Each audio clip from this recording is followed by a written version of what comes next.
दोस्तों, tax expert Tahir Mahmood आपसे मुखातिब हूँ। आज हम इस वीडियो में डिस्कस करेंगे जी सुप्रीम कोर्ट ऑफ पाकिस्तान का एक फ़ैसला और इस फ़ैसले के अंदर मेनली क्या जो है डिसीजन सामने आया है।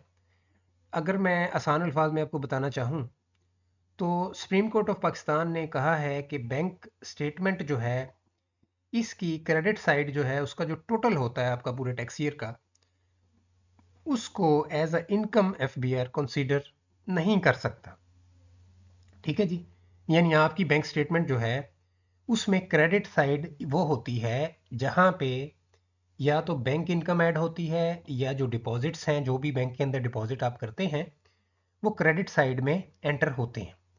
डेबिट साइड में वो चीज़ें होती हैं जो आप बैंक से पे करते हैं या विदड्रॉल करते हैं, बैंक से रकम निकलवाते हैं, वो डेबिट साइड पे रिकॉर्ड होती है।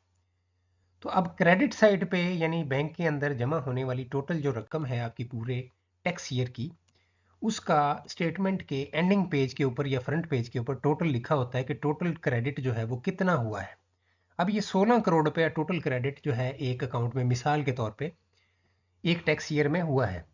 तो क्या ये 16 करोड़ रुपए को एफबीआर जो है एज अ इनकम कंसीडर कर सकता है या नहीं? तो यही मामला था कि एफबीआर ने क्रेडिट एंट्रीज जो हैं उनकी बेस के ऊपर ये मुकदमा जो है इसको आगे लेकर गए हैं। तो अब टोटल क्रेडिट जो है ये फैसला ये आया है कि उसको एज अ इनकम नहीं लिया जा सकता। ठीक है जी। इसकी केस की समरी मैं आपके साथ शेयर करता हूँ। ठीक है जी, मेरे पास समरी भी मौजूद है।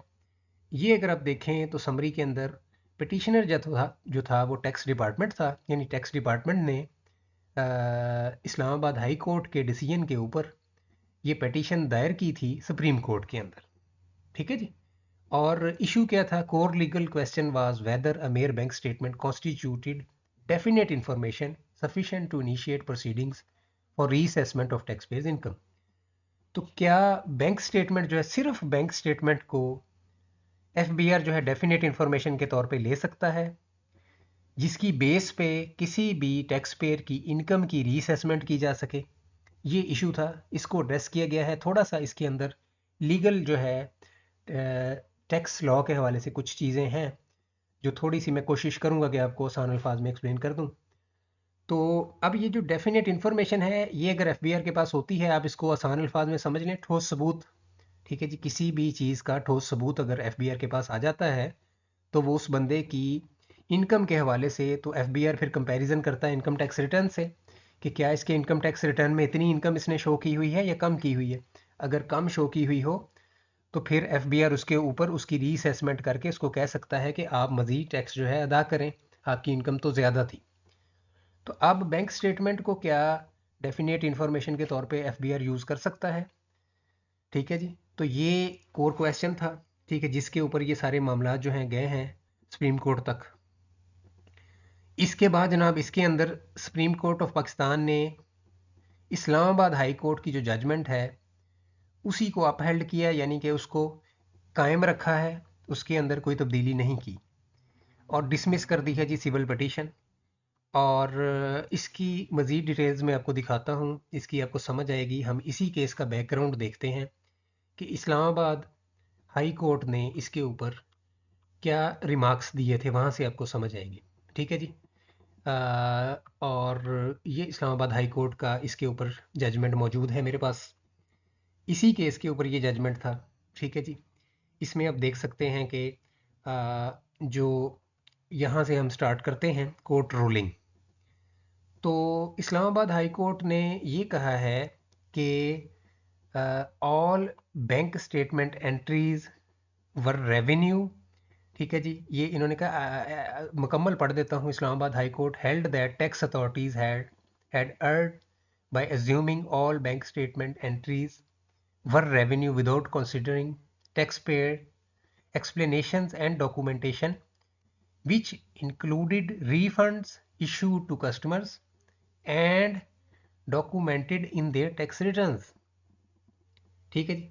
अब यहाँ से आपको एक बात ये समझ आएगी कि अब मिसाल के तौर पे ये हमारी बैंक स्टेटमेंट थी, तो अब जो कस्टमर था उसने ये चीज़ एक्सप्लेन की है कि ये जो 5 लाख रुपए आया है, मिसाल ले लें, तो ये तो कस्टमर को हमने बाद में रिफंड कर दिया था। ठीक है जी। यानी कि इससे एक और पॉइंट आपको क्लियर ये होगा कि इस हवाले से अगर कोई स्पेसिफिक एंट्री आप एक्सप्लेन करते हैं कि जी ये मेरे किसी फलां बंदे की अमाउंट थी, मेरे भाई की अमाउंट थी, तो आपके पास उसका लीगल एविडेंस होना चाहिए कि वो किस तरह से आपने उसको ट्रांसफ़र की है बाद में, ठीक है जी, या किस मकसद के लिए इस्तेमाल हुई है, ठीक है जी। तो commissioner appeals held previously Commissioner Appeals had previously given the taxpayer an opportunity to explain the entries which they did successfully, ठीक है जी। तो इसकी एंट्रीज जो हैं वो उसको एक्सप्लेन किया था, जो भी टैक्स पेयर था उसने, कि जी फ़लाँ एंट्री जो है वो फ़लाँ चीज़ की थी, और उसको डेफिनेटली प्रूफ होता है तो कोर्ट मानती है, प्रूफ नहीं होता तो ज़ुबानी किसी चीज़ को आप कोर्ट में साबित नहीं कर सकते। High court essentially upheld the decision in favour of the tax payer. तो हाई कोर्ट का डिसीजन जो था वो भी टैक्स पेयर की फेवर में था।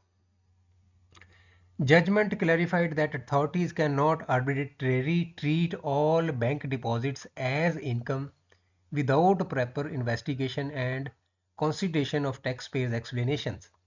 तो ये जो जजमेंट है ये बहुत इंपॉर्टेंट है, ये जो लास्ट लाइन है कि इसके अंदर इन्होंने बताया है कि जो भी अथॉरिटीज़ हैं, टैक्स अथॉरिटीज़, वो बैंक डिपॉजिट्स को, जितना भी बैंक अकाउंट के अंदर जमा होने वाली रकम है, उसको इनकम के तौर पे नहीं ले सकते without proper investigation and constitution of tax payer's explanation. तो अगर किसी भी पर्सन के साथ ये मामला पेश आता है तो उसको अपनी एंट्रीज़ को एक्सप्लेन करने का मौका दिया जाता है। अगर उसमें कोई प्रॉपर उसके पास उसका लॉजिक होता है और प्रूफ होता है तो उसकी इससे आसानी से वो इस मामले से निकल सकता है, ठीक है जी। तो ये मामला है। तो दोबारा आपको दिखाता हूँ, ये स्टेटमेंट है, एक सैम्पल स्टेटमेंट है, ओरिजिनल नहीं है।